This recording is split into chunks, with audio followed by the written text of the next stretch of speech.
Good afternoon. This is Gina with Stars Touch Heartfelt Healing. Hey, today I wanted to talk a little bit about Epstein-Barr virus. What I want to talk about today is that in February I decided to go to the doctor and ask for an Epstein-Barr virus test because I've heard that you can actually get results on those. And I read the entire medical medium book. I read the liver rescue, his first book, and I'm looking at getting the thyroid healing now. I'm doing all the things that he says because I'm finding that what he talked about in there is very true. I don't know if anyone wonders why some people get Lyme disease so bad from a tick bite and other ones don't get affected hardly at all or at all. It's very confusing. But for myself, I know that I've had viral issues since I was 19 years old. I had a lot of neurological stuff going on well before I ever had a tick bite. And it had a lot to do with shingle type activity, HSV, things like that. And so what I'm finding is that when you go to the doctor and you ask them for that test, it'll show you an IgG and an IgM. And the IgG has two different ones. I have to even look to just see what it's called. The IgG has a capsid and a nuclear. My IgG on an Epstein-Barr test is supposed to be under 18, is what their typical amount is.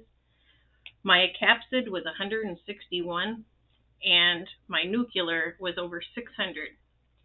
And I've had a couple other people go check this, and theirs are in the 300 range. IgG is supposed to be all about past infection, according to what the doctors say, and they don't really say much about chronic Epstein-Barr. But when you read the medical medium, this guy has figured out, and it came to him, so this was hard for me to believe, but I do believe it, that there are 4 different stages of Epstein-Barr, starting with mono when you're a kid, could be other things too.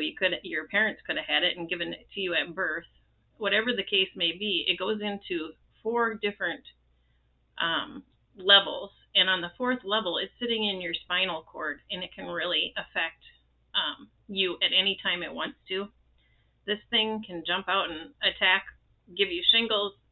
It can give you cold sores. It can cause brain neurological issues. I didn't know any of this until I started treating my Lyme disease. I'm going to jump around a lot because it's just, this is one of those things that I'm passionate about. But so many years ago, probably in 2010 or 11, I went to a naturopath and they put me on all of the nutrimetics. I had Cemento, Bandero, Quina, all these things to kill Babesia, Bartonella, Lyme. And what happened is I was killing all these infections so fast. Not only was it allowing neurotoxins to get into my brain, and I was doing things that detox the neurotoxins out of my brain also. So I said, what is going on? Why am I getting so skinny? Why is my hair falling out? What is happening to me? And my naturopath told me what's happening is that because we're killing these things, it's allowing the viral in your body to activate. And I thought, why aren't we doing anything about that? And this was a long time ago, and maybe people are starting to realize more now how to do this. But what I wanted to say is that I started taking olive leaf extract, and I started taking lysine, because I learned that depending on what foods you're eating, if you have high arginine foods, you need to have lysine to balance it out, especially peanuts. If you're a beer drinker, it's essential that you have lysine to balance that out. These things are chocolate's high in arginine. I've learned this over a period of time, but olive leaf extract stops the multiplication of viral. This is what I'm learning just from myself. I mean, it's taken a lifetime to figure this out. But what happens is let's say I take an antibiotic for killing Lyme, or say andrographis, some kind of tea that's a good Lyme killer. I always take something that holds on to that viral and keeps it from activating. It sits in my spinal cord. I've had this forever. And what I'm learning is it's even though the test says, okay, your present IgM is under 10, so you're fine, this is not something that I really believe in, because the testing company itself, Quest, that does these tests, has a whole paragraph about how if you have high IgGs, that you're still dealing with stuff. It's from a past infection, and I will put a link there so that you can read that. I want people to really, understand that this isn't something I made up. It's accurate. And so a lot of people right now are dealing with symptoms, and especially if you're killing your Lyme or Bart or Babesia, you may be activating viral in your system and not even know it. My experience just last week, I had burning pain on the outside of my hand, just out of nowhere. I mean, this was severe. It felt like peripheral nerve pain. And what I did is I decided, okay, I'm going to even go in and take my prescription I had, because I have a prescription for Baclovir, which is something that will help with viral type issues also. And I never take prescriptions unless I have to, but I thought, I'm going to cut to the chase and take some.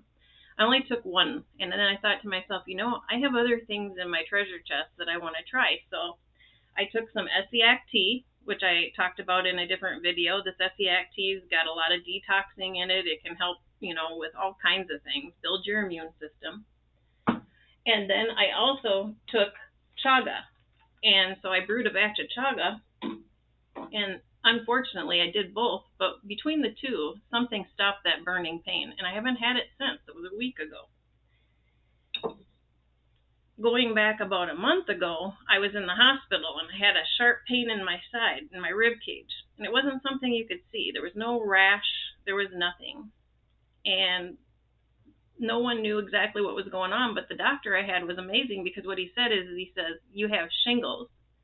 And I thought, how do you know that without anything? You can't see anything, but he knew just from what I was explaining about burning under my skin. And so when I started reading the medical medium, he talked about 4 different kinds of shingles. There's shingles that cause rashes. There's shingles that cause neurological issues. There's a host of different things that can create this kind of pain. And I know people that are dealing with that in their feet and their legs. They think it's diabetes. Sometimes it's not. It could be a whole nother thing. It could be Epstein-Barr issues. And so I guess what I'm getting at here is that I think it's important for anyone, especially that's dealing with Lyme, but anybody at all, to get checked. Find out if you are dealing with Epstein-Barr, if you had it in the past, and start studying these books. I can't wait to read the thyroid healing now. I've been drinking celery juice every morning. I've been making fresh celery juice, because this is one of the things that can get rid of this virus out of your liver, and it can help clear it, and also do so many other things for you.